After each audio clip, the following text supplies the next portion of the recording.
Good afternoon. I'm Dr. Bernadette Bowden-Albala, and I'm here to talk a little bit about Project 2 of the UCLA-UCI Center for Eliminating Cardiometabolic Disparities in Multi-Ethnic Populations, UCN Disparities program project. And we're going to talk about Project 2, which is skills-based educational strategies to reduce vascular events in Orange County. And before we go to the next slide, I just want to say that I hope that you're watching this and really think about this project.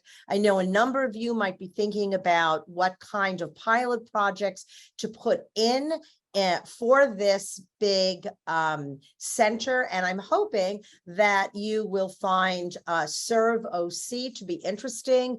And if you are interested in putting together a pilot project, which in some way works with Serve OC, please do not hesitate to contact myself or our research manager, Emily Drum, or the Serve OC project manager, Desiree Gutierrez. Thank you. Next slide, please.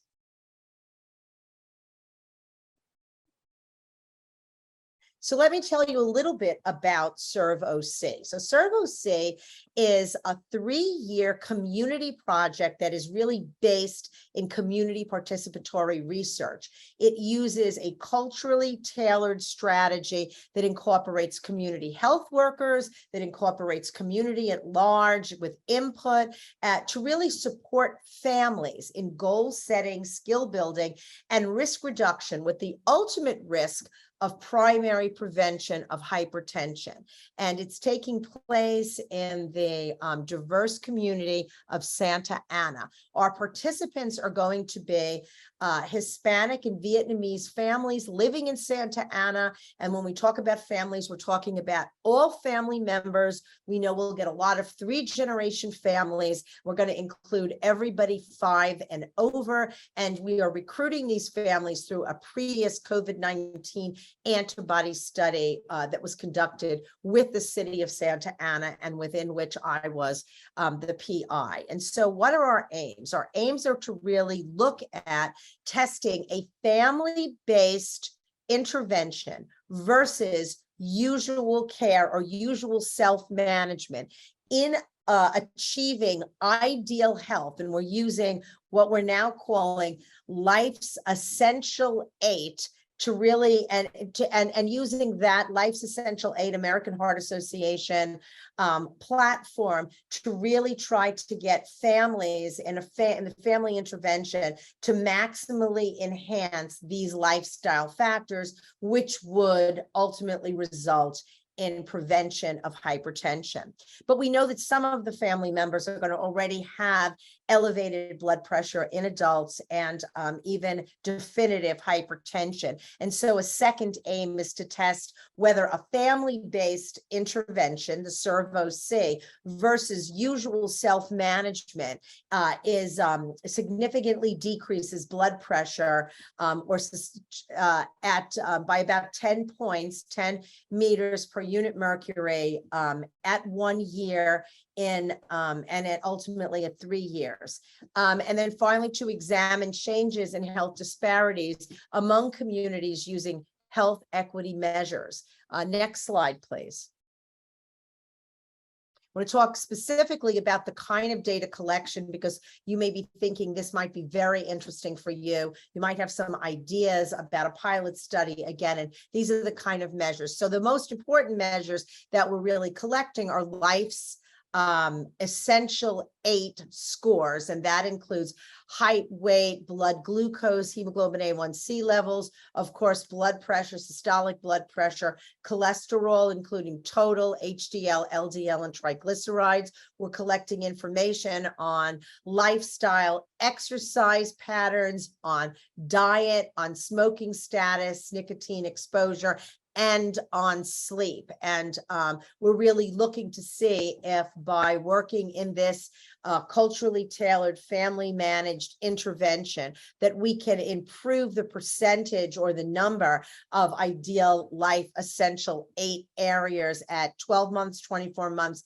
and 36 months to ultimately, again, achieve cardiovascular health and to prevent hypertension. So of course, part of this is again going to be focused on systolic blood pressure, and we'll be collecting blood pressure at those times, 12, 24, 36 months. But we are also, as part of this, putting in a Withings blood pressure, remote blood pressure monitoring. And we're asking people, adult participants in the households, to take their blood pressure once a week. And so there's a lot of really interesting things that we could do around that data collection as well. We're going to be collecting data around cognition. We're using the MoCA, and we're really looking to improve cognition and protect against cognitive decline to optimize life's essential 8 scores.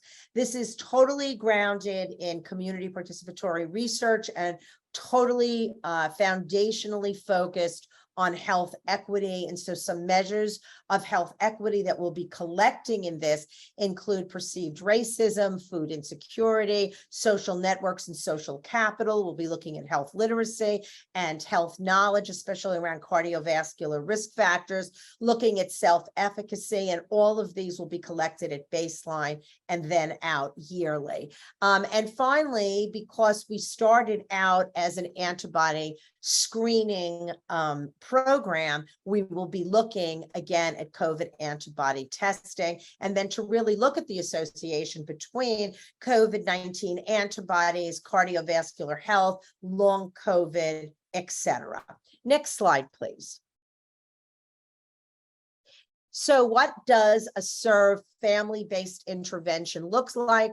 It is a community health worker-led, culturally tailored intervention focused on goal setting, skill building, and risk perception to reduce blood pressure in the entire family. And that means monthly meetings with health promotores to develop family-specific goals, create an action plan which engages family networks and provides support to understand and have families really understand their risk individually and as a family, using Life's Essential 8 to be able to access a web portal with resources, with an action plan tracking and action plan rewarding for all of these things that families do together, and to continue to facilitate communication among the family, critical, and then between the family and the community health worker.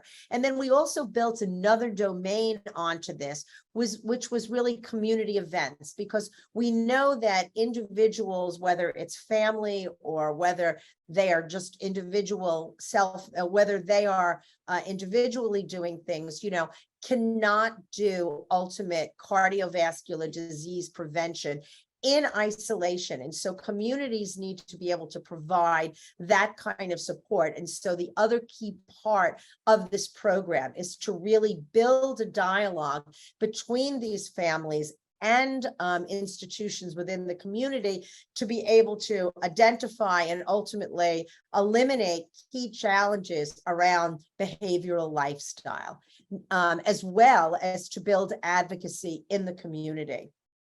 Next slide, please. And finally, we're doing all of this. We were so, really, really humbled to be working with our wonderful community partners in Santa Ana, many of them, to name a few here: Latino Health Access, our Vietnamese American Cancer Foundation group, and Radiate, who will all participate in a number of different kinds of activities. They've been participating in intervention design, intervention development, and implementation. They will participate as part of our community advisory board, adaptation of our intervention curriculum, and then also working on organizing community events, conducting a project evaluation, etc. And so again, we hope that that you have enjoyed this short synopsis of SERV-OC, and we would really be interested in your thoughts and ideas around pilot programs. We advocate whether you want to be part of SERV-OC or just putting in a pilot that's around cardiovascular disease and disparities, that you join us in some way towards this really important goal. Thank you very much.